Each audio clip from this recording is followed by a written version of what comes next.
was younger, I felt that in the beginning that science would surely be a source of benefiting mankind. And I had no question about it. I began to feel that something beyond science would be needed to approach this question. It was a night, and we were walking under the stars, the black sky.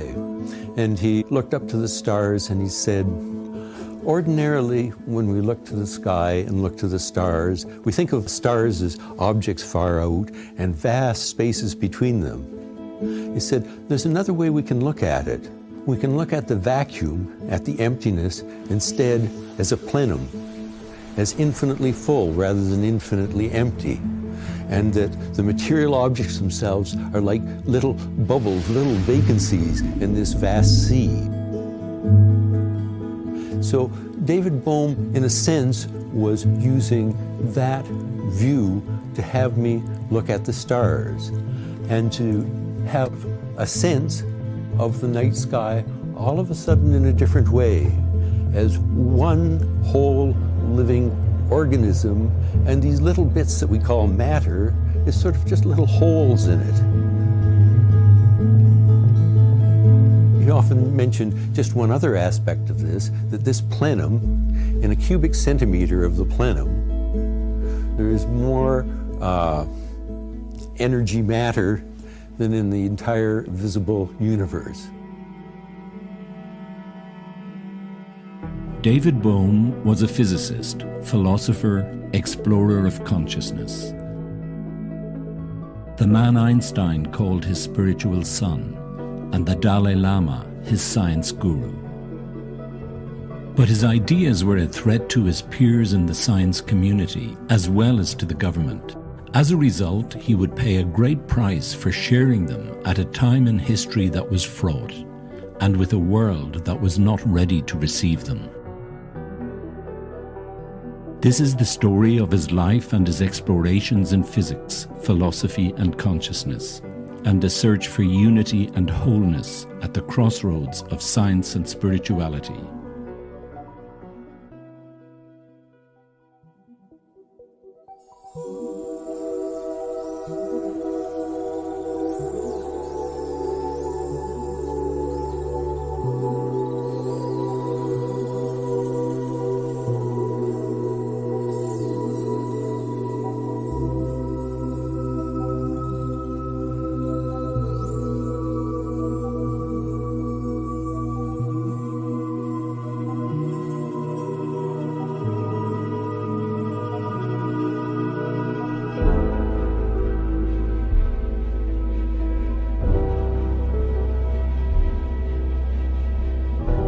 Since the dawn of man, humanity has been haunted with fundamental questions about the nature of existence. Who are we? Where did we come from? What is our purpose? What is reality?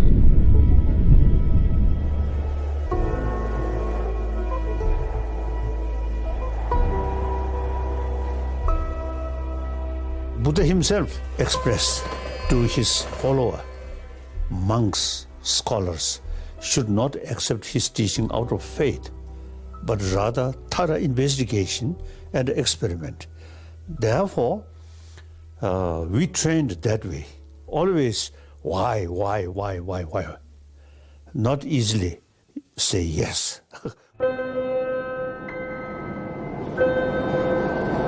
Classical physics promoted mechanism by suggesting that everything should be predictable and controllable. To see three-dimensional space as absolute, time as a singular linear progression, and our sensory experiences as reality itself. But when one begins to understand the true nature of reality and our place within it, these assumptions become obstacles. Quantum theory was born around 1900. 1905 saw Einstein's theory of relativity. Then in 1925, Heisenberg looked into the heart of nature and created quantum mechanics. This was followed by Niels Bohr's Copenhagen interpretation. Then quantum field theory. This was followed decades later by the famous theory of everything, when scientists started to believe that the end of physics was in sight. 1980s and 1990s, we developed something, approach called a theory of everything. That was going to resolve everything, but it somehow didn't quite work out. There's something missing. Maybe we should look wider. Quantum physics is the description of the smallest things in the universe, the things that we do not see in our everyday world of space and time, such as atoms, molecules, and the tiny invisible particles which form the entire underlying structure of the universe. Quantum physics is also the basis for multi-billion-dollar industries. Every time you turn on your mobile or tablet, you are invoking the fundamental laws of the universe. It's a world that defies any description that is limited to ordinary space and time. It's a mysterious place where relative space collapses, linear time ceases to be.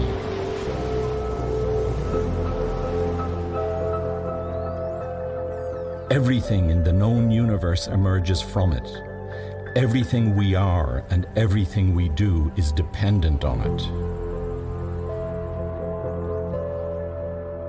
While all this is incredible, the scientific orthodoxy had not been able to successfully reconcile the two big breakthroughs of the early 20th century, quantum mechanics and general relativity, into a unified theory. The equations that Einstein wrote in the early 20th century and the mathematics used to describe quantum mechanics simply could not talk to each other. They were fundamentally incompatible. And so physics remained polarized. Its chief protagonist, Niels Bohr on one side and Albert Einstein on the other, unable to agree on what constitutes the true nature of reality. I mean, in a certain sense, I can respect people like Niels Bohr, who said, well, okay, this is what you're supposed to do, don't ask questions. But I don't like that point of view myself. It doesn't make sense to me. I said, no, we really want a theory which hangs together. And Bohm was a leading figure in that. And I think I very much respect him in that particular regard. Quantum mechanics is really about explaining the properties of the microscopic world, the materials our bodies are made of, our brains are made up at the very microscopic level. General relativity, or relativity theory in general, is about explaining the largest cosmic dimensions, space-time, gravity, the whole macroscopic order of the cosmos. And so you can imagine that this macroscopic cosmic level needs to be connected to this super subatomic quantum level. How can this be done? And the two theories describing these two realms really can't do that. And they have not been compatible with each other since their inception. And since quantum mechanics was developed, there was a tension between the two. Does this mean that the two approaches can never be resolved? My interest moved more toward understanding the fundamentals of physics and quantum mechanics and relativity. And I became especially interested in how these fundamental theories are not clear, that their basic ideas are unclear and they contradict each other. Bohm was thinking very deeply about that and said, okay, we don't need a new idea. We don't need a new theory. We don't need a new bit of mathematics, which everybody else was trying. What we need is a radically new order to physics. As you can imagine, this rocked the foundations that had been set by the founding fathers of physics. But perhaps, as Bohm was suggesting, it was time for a new law to describe both the seen and the unseen. with that absolute contradiction of the two basic theories, I said we could try to find out what they had in common. Now, what they have in common is what I call undivided wholeness. Just as Copernicus had upended cosmological thought in the 16th century by suggesting that the Earth was in orbit around the Sun and not vice versa, so too was Bohm starting to intuit that we needed a fundamentally new way to describe the connection between the macro and the micro. And my feeling is that gave an insight to Bohm, that this world we live in, it's all hard and fast. The explicit order, this is the explicit order, is really just a surface order. It's not a deep, profound order, and there's something lies underneath it, which he called the implicate order. So the implicate order is not so much a set of objects, but a process. It's a process of constant movement, constantly unfolding and enfolding. So the explicit order comes out of the implicate. David Bohm was suggesting that everything is internally related to everything else, and that each part of the cosmos contains the whole universe and unfolds into our perception of reality. He would go into biology and say, look, this is the way biological systems develop. That nature is surely more organic, and yet we're trying to do in our quantum mechanics is to make it mechanical. Perhaps we should move into that area and say that there is a more organic way of thinking about life in general.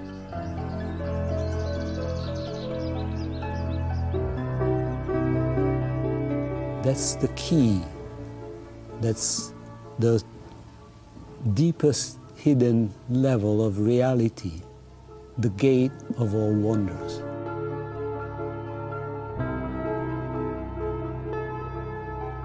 Exploring the philosophical implications of both physics and consciousness, Bohm's questioning of the scientific orthodoxy was the expression of a rare and maverick intelligence in which much of his most important contributions were expressions of inner feelings which date back to his early, unhappy childhood. David was born in Wilkes-Barre on December the 20th, 1917. A coal mining town, once the energy supplier of the world, it had been hit by a serious economic slump caused in large part by the declining use of coal as a source of fuel in industry.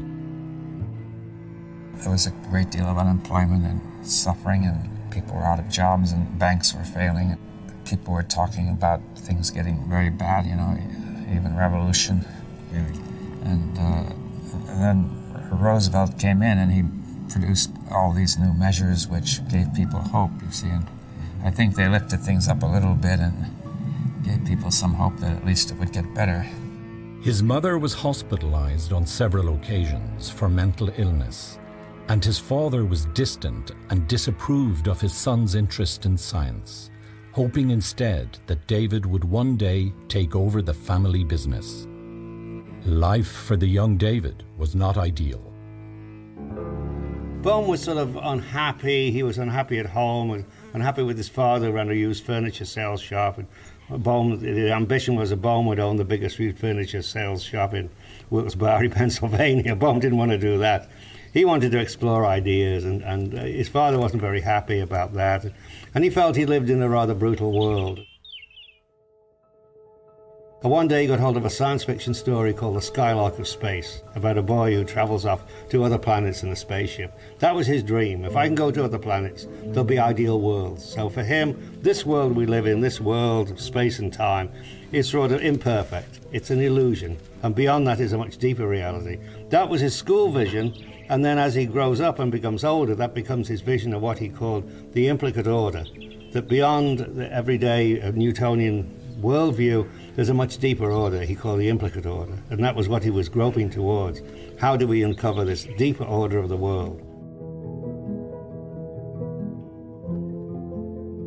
One day, with a group of friends, he was forced to cross a stream by means of stepping stones. I was with some boys and we were in the mountains near Wilkes-Barre, crossing a rather rapidly flowing stream, and there were a lot of rocks we had to cross on. They were rather far apart and very small, and you couldn't just step across them, and I felt very apprehensive. It seemed a new situation. But I suddenly realized you had to jump from one to the other without stopping in between, that you were in a state of movement, pivoting on one rock while you moved to the next. Whereas I'd usually thought of going from one step to another, I was mapping out the steps. After that, I felt that it made a deep impression on me that this theme has recurred a lot in my work, that your consciousness is going moment by moment of awareness and not mapped out. Despite his father's disapproval of his interest in science, the young Bohm proved to be an exceptional student, writing his unified theory of the cosmos, one that integrated mind and matter while still at school. I think this was combined with some tendency to want to go beyond limits. You see, when I was in this small city of Wilkes-Barre, you see the nearest towns around it were called Ashley, Sugar Notch, and Warrior Run. So that's all I knew. I mean, I didn't know them, but I knew about them. So then we went for a ride beyond Warrior Run. It seemed like going beyond the world, you see. Having finished high school, the young Bohm moved to Penn State University, where he graduated with a physics degree. His exceptional ability in mathematics and physics secured him a scholarship to move to Caltech in California. There he met with Robert Oppenheimer, who was sufficiently impressed with Bohm to arrange for him to transfer to the University of Berkeley, where Oppenheimer headed up the physics department. With a sense of rejection from his own father, Bohm had sought father figures, and it was clear that Robert Oppenheimer was to fulfill that role. He became a student of Oppenheimer to do a PhD. And this was just before Oppenheimer went off to set up Los Alamos, the nuclear facility. So one day when Oppenheimer was going off to Los Alamos, Bohm would have liked to have joined him, but he couldn't get clearance, partly because he'd joined the Communist Party of America for 9 months, and then what he was joining it for was to try and see if he could find people so that he could discuss Hegel with them.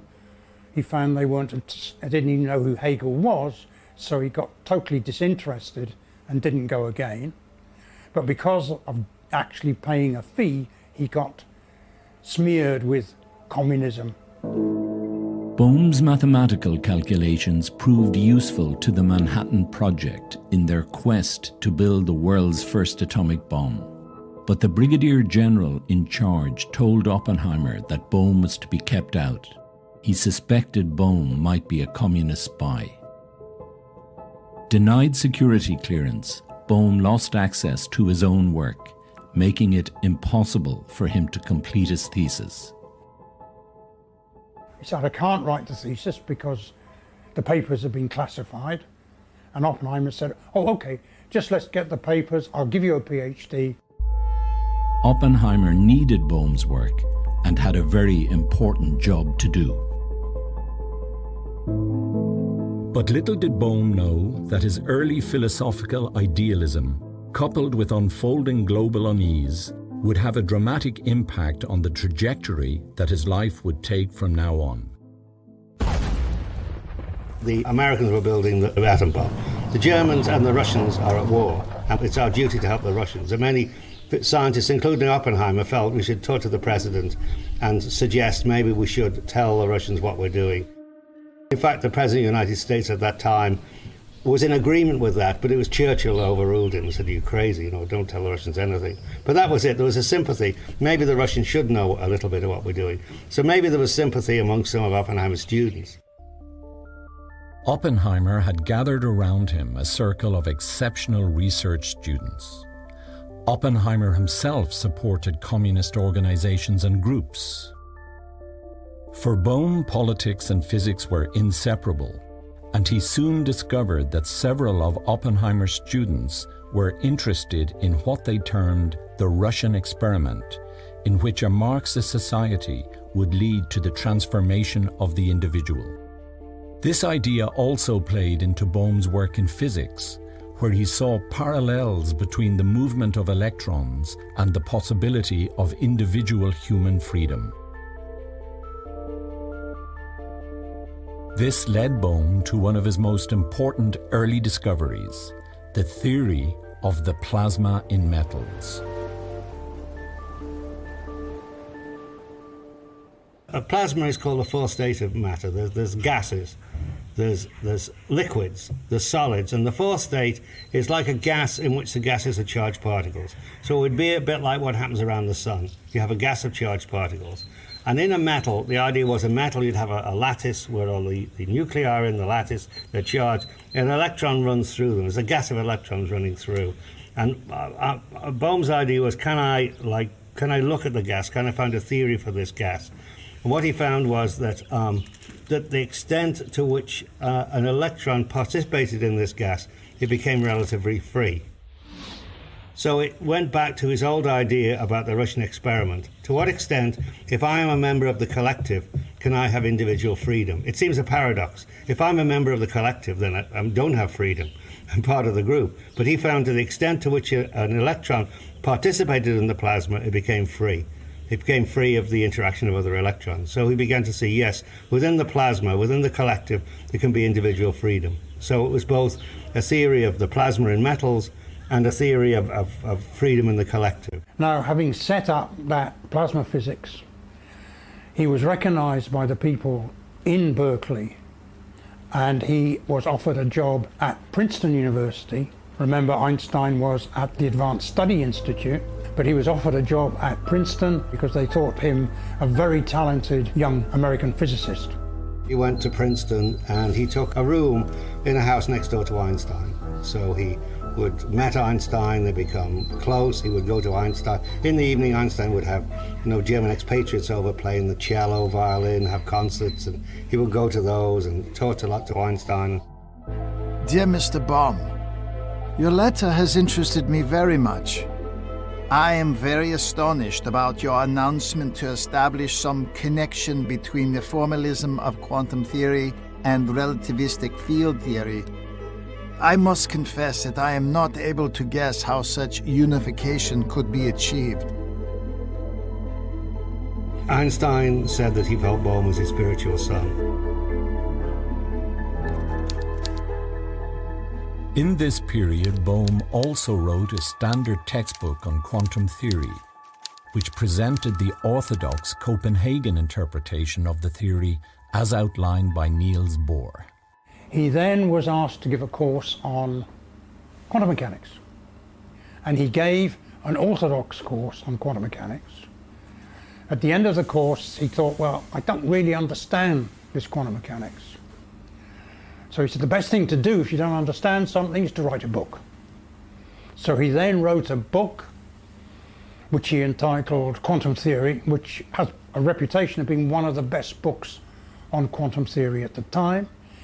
He was describing standard quantum mechanics, Bohr's point of view. He was trying to defend Bohr's point of view, had a lot of discussions about Bohr's point of view, as well as some very interesting applications of quantum mechanics. And it was there, by looking at Bohr, that he became very interested in this notion of wholeness, a notion which he carried into much more general situations as he got clearer and clearer how wholeness was arising in the quantum structure itself. However, Bohm began to feel that something was not quite right about Niels Bohr's interpretation, believing that it placed a limit on what could be said about the quantum world.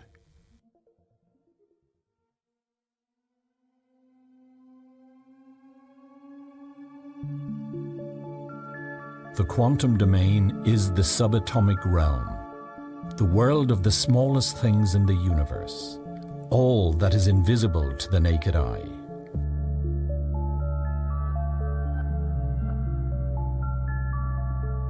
Since the 1920s, there has been one experiment which puts us up against all the paradoxes and mysteries of nature. The double-slit experiment, which showed how everything we assumed about electrons since their discovery in the 19th century had been wrong. If we fire electrons through two slits, they start as particles, but instead of creating two distinct bands on the wall on the other side, they in fact create an interference pattern like waves.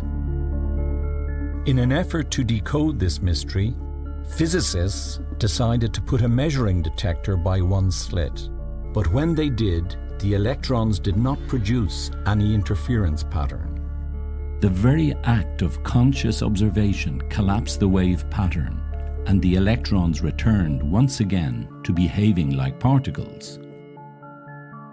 How is this possible? What could be influencing this curious behavior? This paradox has been an accepted part of orthodox quantum physics, one that Niels Bohr claimed could not be probed or explained. But Bohm was developing a strong hunch that there must be something underneath the seemingly quixotic nature of electrons, that there was a process or a potential that somehow informed their behavior. Bohr had this idea that we could not say anything about the underlying reality, and people have taken that also to mean that there may not be an underlying reality. Einstein completely disagreed with this point of view. He thought there must be an underlying reality, and this underlying reality would produce the effects that we actually see in our instruments. Now the question then was, what is that underlying reality? Bohm was saying, yes, we can talk about quantum objects, we can talk about the quantum world, but the quantum world is radically different from the classical world. Bohm felt that something mysterious was happening. And the key for Bohm is that what we observe as distinct and separate in our everyday world of space and time is in fact connected and not separate at the deeper quantum level, because they are part of a single system where separation does not exist. But while Bohm continued to be preoccupied with such questions, his communist leanings, coupled with concerns at Los Alamos about possible leaks of classified information to the Russians, was to impact dramatically on his life within physics, and ultimately his own view of the scientific orthodoxy. McCarthyism had suddenly come back to the fore with the Korean War. And McCarthy was trying to get people to testify against colleagues at Berkeley and Los Alamos. And David Bohm was asked to testify, and he refused. He was asked to give names. He refused to give names. And as a result of that, he was arrested for contempt of Congress. He wanted to plead the First Amendment, which is freedom of speech. But the lawyers suggested, no, that will be a difficult thing to get out of. You must plead the Fifth Amendment. And the trouble with the Fifth Amendment is that it's essentially preventing you from incriminating yourself. McCarthy was absolutely frustrated with all these people refusing to testify. So he put to the Supreme Court that it should be illegal, to be made illegal or unconstitutional, to plead the Fifth Amendment in this case. And one day when Bohm was in Princeton, a sheriff came and actually arrested him. And he was arrested because he was using the Fifth Amendment. The interesting story here is that he said the sheriff was a very intelligent sheriff, and they had a discussion on the foundations of quantum mechanics as he was driven from Princeton to Washington, which is unbelievable, but typical David Bohm. Then he was bailed, but very shortly after the bail, the High Court ruled that it was not unconstitutional to plead the Fifth, and so he was released. But because he had been enmeshed in this mess, the principal or the head of the university banned him from the campus.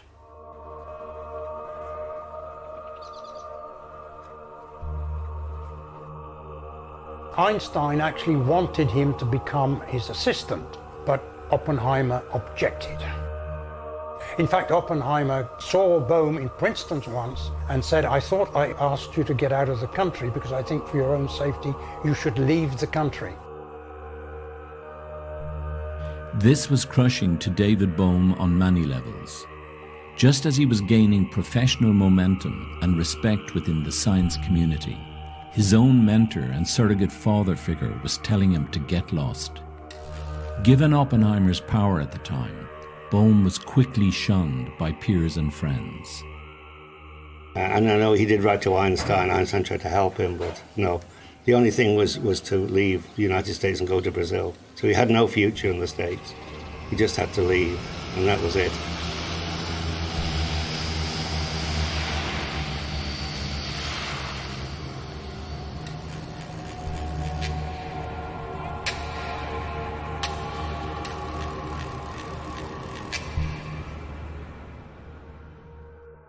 Though he was able to get a teaching position at the University of Sao Paulo, exile was a chilling experience. At Princeton, he had been surrounded by friends. His work on plasmas was recognized as significant. His book on quantum theory was considered the best. But Bohm found a way to turn exile to his advantage. With this distance, he was able to look at the impasse between Einstein and Niels Bohr with new perspective in a paper entitled Hidden Variables. Bohm realized that the success of quantum mechanics, success in predictions of quantum mechanics, and also the stability of quantum mechanics were evidences of a new kind or new type of physical theories. Well, he had really questioned the orthodox interpretation of Bohr and Heisenberg and the Copenhagen interpretation, and decided to develop his own approach, which he called hidden variables.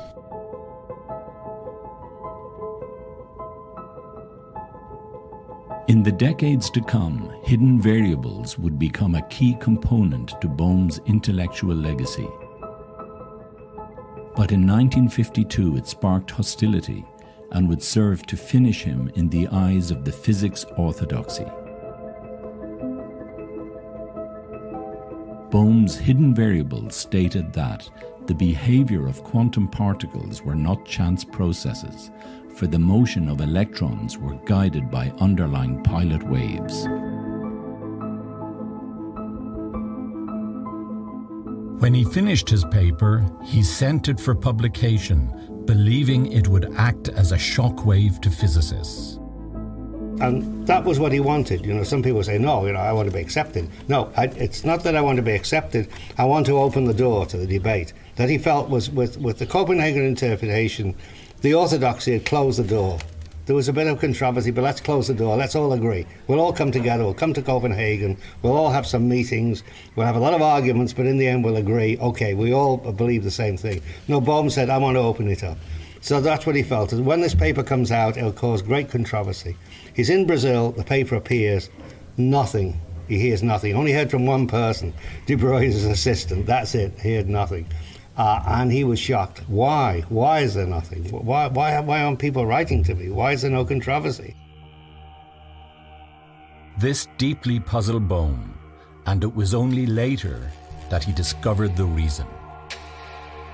There was a student who had read Bohm's paper in Princeton when Bohm wasn't in the country and took the paper to Oppenheimer and said, look, this is what Bohm wrote. Nobody refers to it. Nobody's discussing it.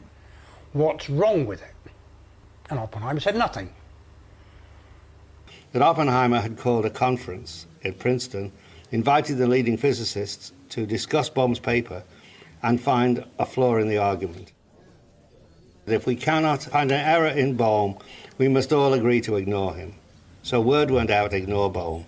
And that's what Oppenheimer had done, ignore Bohm. And that was, for Bohm, a tremendous shock. Two people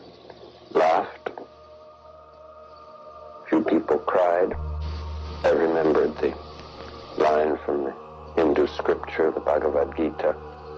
Now I am become death, the destroyer of worlds.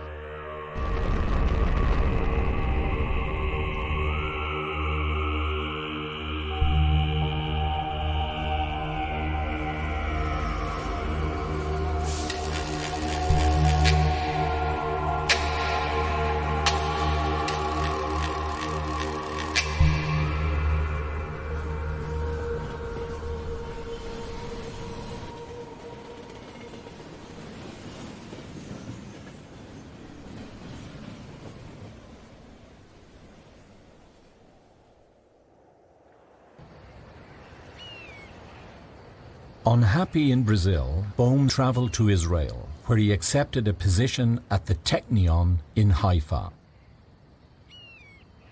While in Israel, Bohm also met and married the woman who was to become his lifelong partner, Sarah Wolfson.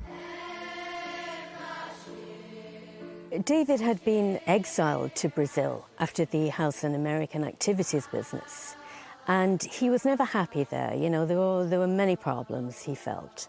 And then he was offered an opportunity in Israel. And of course, it was a new state at the time, you know, I mean, and also, of course, he was Jewish. Maybe he saw this, you know, as a good opportunity. And he'd only been there a couple of weeks when he was invited to a party. And Cyril was present, and she spotted him from across the room and immediately was interested in this young man. I would describe Cyril as a very motherly person. She wanted to look after people. She liked to feed people, you know. She was very sociable and including everyone. And my wife and I used to go to the public library, and she discovered a book by Krishnamurti, and she read in there the words, the observer and the observed. And I had been interested in that because in quantum mechanics that is a key question in the sense that because of this undivided wholeness, the two cannot be separated. And she opened the book, and in it immediately saw references to things with regard to the observer and the observed. And she was startled because that's what David was working with in physics. And Cyril is trying to understand how could this be that this Indian philosopher is also talking about the observer and the observed.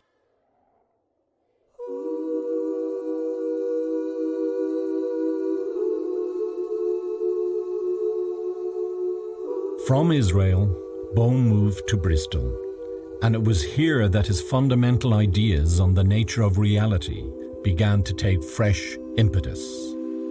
In Bristol, Bohm left his hidden variable ideas behind and was now focusing on the fact that despite decades of work, physicists had been unable to reconcile quantum theory with Einstein's relativity. He's left behind his hidden variables. He's left that behind, and now he's asking, why has there been decades of work on relativity and quantum theory, the two key theories of physics? Why are there two? Why is not just one theory, one unified theory, as Einstein had hoped there would be? And so he's wondering, do we need a new theory? Is that the issue, or is it a completely new order to physics, a new approach? And that was what he began to think about, what he called the implicate order. We need a radically new order. So that was where his thinking was when he arrived in Britain. At this time, Bohm also developed a new interest that was to have a deep impact on his life and his approach to science. As we have seen, quantum physics has long been concerned with the process of wave-function observation. And Bohm was very much aware that depending on the conditions of an experiment, that electrons would behave differently depending on what was being observed. When I was younger, I felt that in the beginning that science would surely be a source of benefiting mankind, and I had no question about it. I began to feel that something beyond science would be needed to approach this question, you see, that science alone could not guarantee that it would be used for benefiting mankind, the scientific impulse. Though in the beginning I thought it would, just truth alone, right? Then I began to look into philosophy and Eastern and Western and so on, and some people with religious ideas. I mean, just simply looking at it when I was in Bristol in England. In quantum physics, in the study of the behavior of the electron, you have this very mysterious property that the very act of observing the electron changes it in such a way that there's a link between the apparatus of observation and what is observed. And Krishnamurti made a similar statement about events in the psychological field, which is that the act of observing something inwardly, some emotion or some attitude or whatever, the very seeing of it changes it, so that the inward sense of an observer, myself, who's looking, is inextricably connected with whatever I'm looking at. And so Krishnamurti expressed that in sort of an aphoristic fashion by saying the observer is the observed. Which in essence took the questions that David was working with in physics and flipped them into the human realm, the realm of human experience, human life, human difficulties. David felt that Krishnamurti was onto something of great importance that could help to complete the sense of wholeness that he was trying to bring to light with his work in physics. Krishnamurti's approach aligned with Bohm's own views on the nature of thought, of reality, and on the nature of consciousness in particular, seen as a coherent whole, which is never static or complete, but a continuous process of enfolding and unfolding. Both Bohm and Krishnamurti questioned their respective backgrounds, ultimately rejecting the orthodoxy they had once felt would provide answers to humanity's big questions.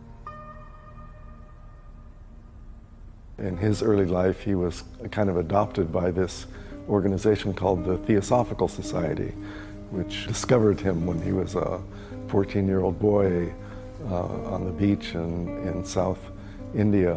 And they predicted that he was going to become, this great, what they called world teacher, and bring a new kind of consciousness to mankind. And they cultivated him and nourished him in this role. But somewhere about the age of 25, 27, maybe a little bit earlier than that, he began to seriously question all of this and find it very limiting, similarly to the way Bohm had found the scientific orthodoxy to be limiting. So Bohm wanted to meet this man, and they had this meeting, and I'm told partway through it, Krishnamurti was supposed to stood up, with pleasure or enthusiasm or whatever, and said, "You have seen it, sir." So that Bohm had seen it, and then Bohm began to have more meetings with Krishnamurti. He became a trustee of Krishnamurti's school at Brockwood Park.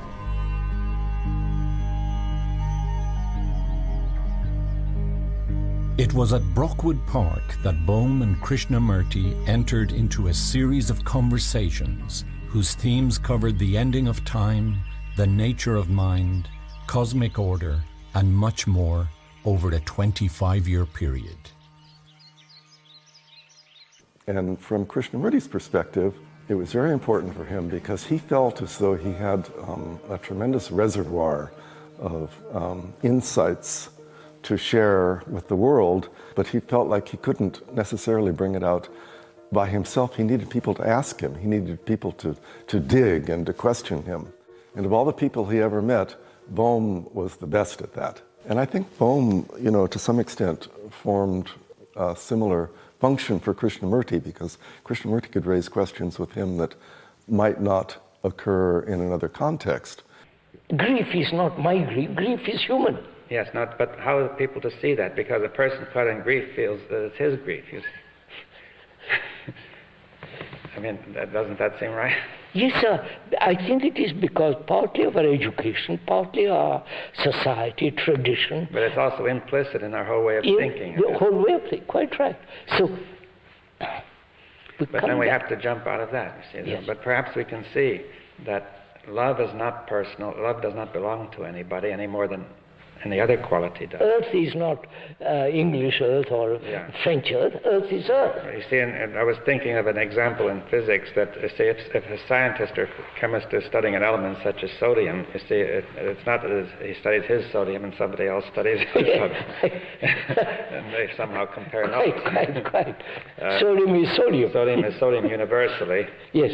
And if we have to say love is love universally, right? Essentially, the point made by Krishnamurti was that the problems of mankind originated in thought itself, in consciousness itself, you see. And I was previous to that, I'd grown up believing that poverty was the main problem of mankind, and science would help me eliminate that. And I could see that no matter how far science went, it probably wouldn't, and even if it did, it wouldn't really make mankind happy. I remember I once asked Bohm that, so what do you think was the main contribution of Krishnamurti? And if I remember it correctly, Bohm said something like that Krishnamurti kind of pointed out that thought is an actual movement in our lives.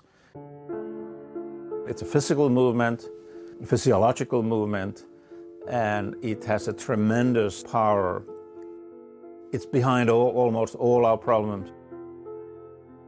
And we have to give attention to that manner in which thought is participating and shaping what we observe in order to understand how our whole mind is working, especially with respect to conflicts which occur between you and me, between my country and another country, and also conflicts which occur inwardly. And there, then, of course, for Krishnamurti was suggesting that if you are able to be quiet, the deeper layers of reality might open up for you. So in that state of mind, the mind is not just blank or, not doing anything. It's very active. The thinking process doesn't have to do with thought or recognition or knowledge, but is in a state of just perception, awareness, attention, maybe you could even say receptivity to truth. There might have been many reasons Bohm was drawn to Krishnamurti. The ones that are apparent to me, Bohm perceived the wholeness of life. He perceived life as one indivisible whole, including nature, including consciousness. And in Krishnamurti, he found someone who also had this notion. Krishnamurti, who was actually addressing the separation of the observer and the observed, in the same way as the wholeness in quantum theory was saying you can't make a separation between the system that you're looking at and the apparatus, which is the old traditional way of doing it, that somehow these things formed a whole. But rather than saying you can't develop concepts for it, what David was trying to do was to develop concepts. Now, to develop those concepts, you can't develop it within the scientific context. You've got to go outside to a wider set of concepts. And he found in Krishnamurti a way of discussing this more general question. I remember one day we were here in Italy and he said to me, do you think I should give up doing physics and just devote myself to Krishnamurti? And my reply was, can a fish exist outside the goldfish bowl? So but that was it. He was that extreme that maybe he should devote himself completely to having his own brain transformed.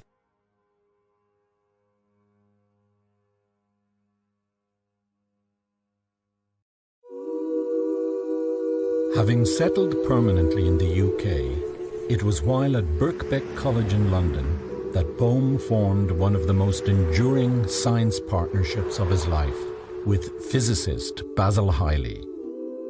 And he also had an unexpected and welcome encounter with a forgotten theory, and that encounter changed everything. At that time, David Bohm was developing a new idea which was called structure process. That basically we want to start with process, not particles moving in space-time, but a process from which both particles and space-time can emerge. Very radical ideas. Chris Dewdney and Chris Philippides came up to me and said, why don't you talk about the 52 paper? And that's when I said, because I think it's wrong. And that's when Chris said to me, Basil, have you read the paper? And I then had to agree that I hadn't. It had been decades since the physics orthodoxy had blackballed Bohm and his hidden variables. It would take a new team of mavericks to unearth this critical work and resurrect it for a new generation. Well, I got to know David Bohm quite well when I was a lecturer at Birkbeck College. But we had many very interesting discussions, and Bohm was somebody who I got a lot from. I always thought that he was very much like a wave function himself, that you'd ask a question, you see, a very specific question, and he would be very focused and give you a deep, very focused answer to that question. And then it would start to spread out, and it would encompass a little more about physics, and it spread out, and then about philology and about human nature and so on. And I'd get a bit lost about what's going on. So I needed another question. I'd ask him another question, and whoop, the conversation would focus itself very deeply on this particular point, and he would give a very succinct answer to that, and then again he would spread out like this. So it's just the way a wave function, as you measure it, is the particle here, and whoop, you see, and then it spreads out again like this. They'd finally developed sufficient computing power needed to run the complex mathematics required to describe Bohm's hidden variables. I think it'd be a very valuable thing if we could show clearly how Bohm's 52 theory worked in the two-slit experiment, because obviously the two-slit experiment is the iconic experiment in the interpretation of quantum theory. And so, yeah, Basil went off, read the papers. I set about calculating the particle trajectories for this, and Chris Philippides produced the quantum potential picture. And that's what Chris was absolute master at, was actually developing computer programs to actually simulate this, and let's have a look at what is going on here. When we put the two together, I mean, we were initially, I think, quite staggered by how amazing this story was, which had never been told in any sort of clear, detailed way. And there were the trajectories for the two-slit experiment. Wow! You could actually see in the images that we produced exactly how you could have particle trajectories in the two-slit experiment and account for interference, something, of course, which is forbidden in normal quantum theory.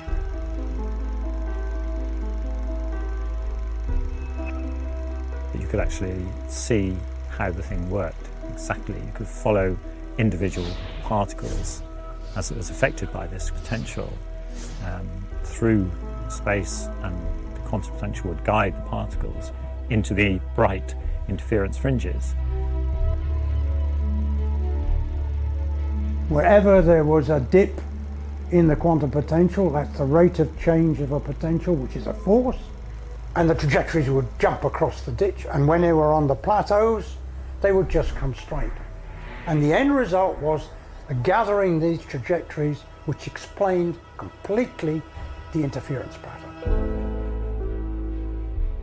There was a physicist, Franco Celleri, who was particularly supportive of this work once he'd learnt about it. And he referred to these movies as the hard porn of physics, in a sense, because they would be censored by the orthodoxy. You shouldn't be able to see this stuff, and yet here we were projecting it in front of them. At that stage, when Dave was still alive, he saw these trajectories and these quantum potential, and his eyes actually lit up, because he had not seen them. He'd written about them, but he had not seen them. And then we started discussing the quantum potential. What could it mean? And this quantum potential energy only functions when quantum phenomena appear. That is, in the particle approaching two slits, it is the quantum potential that organizes the way the individual trajectories work. So there is a dynamic whole process going on in which the quantum potential appears. If you're looking at interpretations or ways of looking at quantum mechanics. My view is that probably the Bohm highly way of looking at quantum mechanics has the most satisfactory ontology. So you have a picture of what constitutes reality without changing quantum mechanics.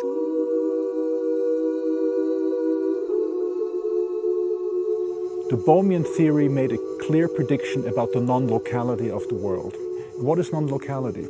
Non-locality is really, to put it in simple words, the profound discovery of the interconnectedness of the universe at the fundamental level of quanta. Now, that conflicts deeply right away with relativity theory, where it says, no, the speed of light is limited, everything is local, nothing can travel faster than the speed of light, so how could everything be instantaneously interconnected in the universe? And that's the big clash that we have today, and that's why also Bohm's theory of hidden variables, which are non-local, has really been rejected from the start. It seems strange to us, and I stress the word seems, but if we want to make sense of a theory, that matters also. And sometimes when a theory seems strange, we get past it, and other times when it seems strange, it's pointing us to something that we haven't understood well enough. It really says that there exists a hidden regime of reality in which everything is interconnected, but no person, even in the future, will be able to access that domain and make and control it. So this is also what the mystical traditions tell us, that we must be humble in front of reality, that there will always be domains of reality that will remain beyond science, beyond the scientific method, will remain beyond access by scientific agents. And if the quantum potential is discovered in this way and non-locality is proven, then the existence of that domain is proven. Remember, we're talking about wholeness. We have to have wholeness in here. Here we agree with Bohr. Bohr pointed out that it was very important. The new feature that quantum mechanics introduces is a kind of wholeness, which means we cannot analyze things by cutting them up into little bits as we do in classical physics. But what we can do is, if we want to try and cut it up, that the way one bit goes into the next bit actually involves unfolding into the whole and then enfolding back again into a particular region. And so you get this idea of unfolding, enfolding, unfolding, enfolding. So what looks like a continuous trajectory is actually a series of foldings and unfoldings.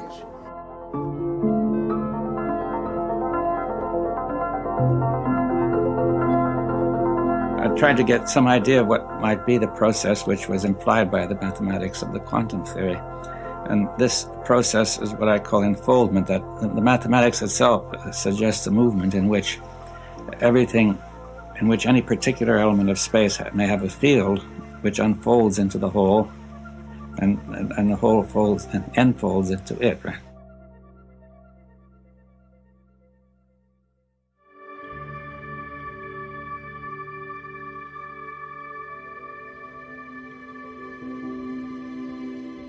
What David and I have done is to open up the discussion, which I find when I'm talking to young people that they're very interested in trying to proceed further with these ideas. In other words, some of them have actually got it, as I put it. They know in their basic feelings that this is an interesting way to go. The lab at University College London is at the centre of experiments to prove the existence of the quantum potential. If the quantum potential exists in this way, then that really is the first evidence for the profound interconnectedness of the physical universe at a very deep fundamental level. That would revolutionize our scientific worldview. It would validate those views of unification, those views that speak to the holism of the universe. And it truly would be a confirmation of a kind of holism that religions and spiritual systems and mystical systems have intuited for many, centuries and millennia even. So what does all this mean for you, for me, the universe, and everything? Bohm suggests that out of perceived emptiness, out of the so-called vacuum state, particles interact with, respond to, and are informed by an information potential which allows the cosmos to emerge. So it's the information, informing action of the quantum potential that makes it possible for the physical universe to be. Everything we know and everything we will come to know is already in formation, waiting to unfold into manifest reality. It's the implicate waiting to become explicate.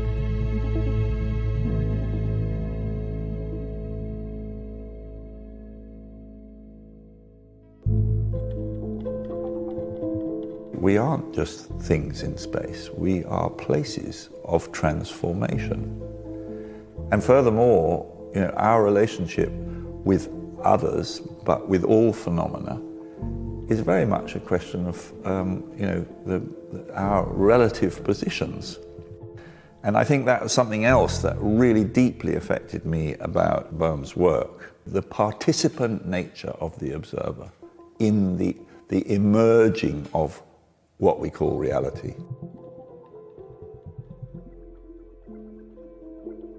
The way that quantum cloud works is that you are the determiner of what you see. This is a mess of, I think that, of elements that are both particles and hopefully trajectories that come together, and depending on where your position is, either in a boat or walking along the side of the Thames, and depending on the time of day, you will see or not see the possibility of a body.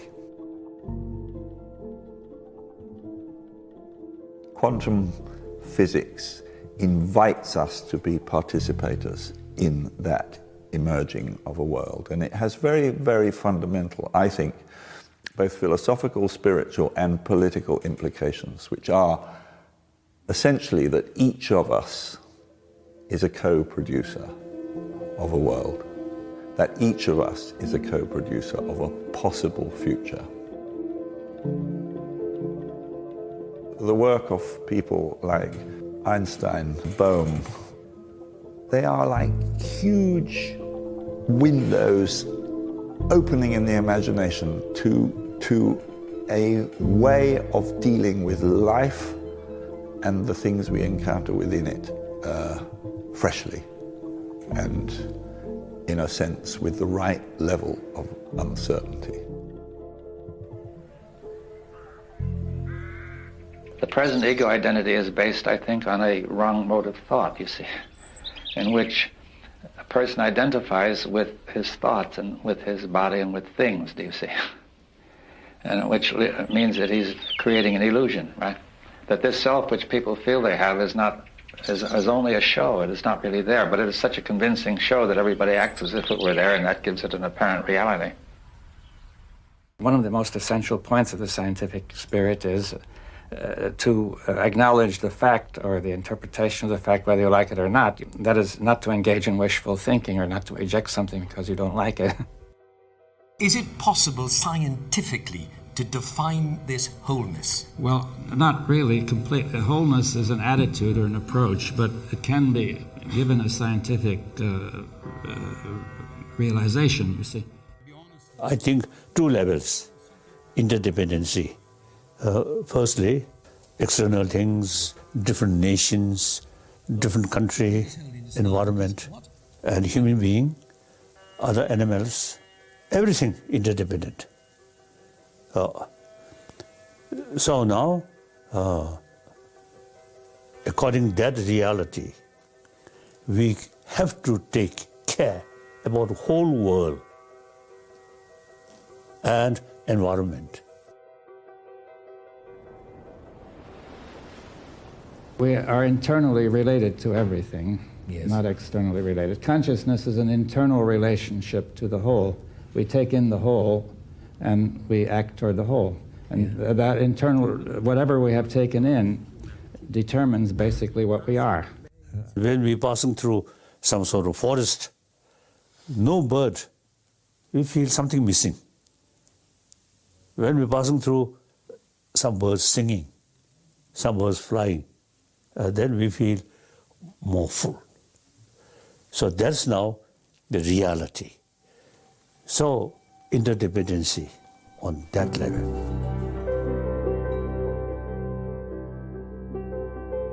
Bohm's model of the implicate and explicate, I think, is talking about how the subject-object split, duality, emerges from a ground which Lao Tzu would call the Tao, which is non-subject, non-object, but a unity, a wholeness.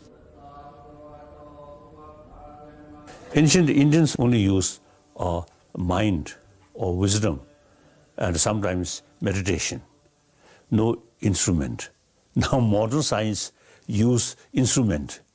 Science is whatever people make of it. You see, science has changed over the ages, and it's different now from a few hundred years ago, and it could be different again. Now, there's no intrinsic reason why science must necessarily be measurement. This is another historical development which has come about over the past few centuries. It's entirely contingent and not absolutely necessary. So far we know is part. Still they're limitless. So reality, we have to sort of investigate. So David Bohm, I think really something like opener of our mind. So grateful. In all the areas that he worked in, he was constantly pushing. In physics, in dialogue, in consciousness.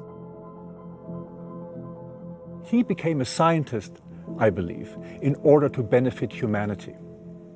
I think his mission was always leading up to a transformation for human society, overcoming the fragmentation that we experience, towards having the experience of a new interconnectedness among us all to solve problems together, overcoming the divisions.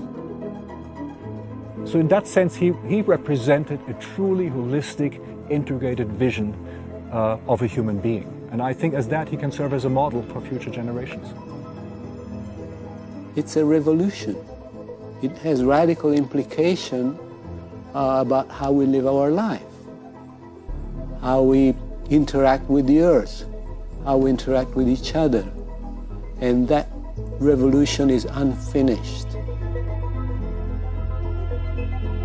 If we aspire to go beyond our present state of consciousness, if we truly want to be happier, to love and know ourselves better, to regain meaning and wholeness, the old disciplines only serve to deepen the illusion of manifest reality.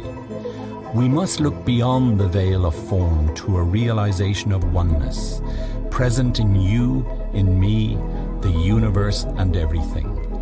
When you grasp this, it will put you on the threshold of what is real and your place in reality. Reality is wholeness, undivided wholeness, and this fact has yet to dawn on billions of people.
Thank you.